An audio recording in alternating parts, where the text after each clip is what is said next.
যুক্তরাষ্ট্র বিএনপির উদ্যোগে সম্প্রতি এক শুভেচ্ছা অনুষ্ঠান অনুষ্ঠিত হয়, যা নোবেল বিজয়ী প্রফেসর ডক্টর মোহাম্মদ ইউনূসের জাতিসংঘের ৭৯তম সাধারণ অধিবেশনে আগমন উপলক্ষে আয়োজন করা হয়। ২২ সেপ্টেম্বর নিউ ইয়র্কের কাবার কিং জ্যাকসন হাইটসে এই অনুষ্ঠানের আয়োজন করা হয়। মিলেনিয়াম টিভি প্রতিনিধি মুজাহিদুল ইসলামের তথ্যচিত্র থাকছে বিস্তারিত।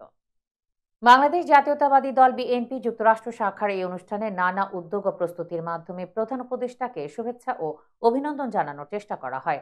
অনুষ্ঠানে অনেক নেতৃবৃন্দ উপস্থিত ছিলেন এবং প্রফেসর ইউনূসের জাতিসংঘে আগমনের ফলে বাংলাদেশ এবং বৈশ্বিক পর্যায়ে যে গৌরব বৃদ্ধি পেতে পারে সে বিষয়ে আলোচনা করেন।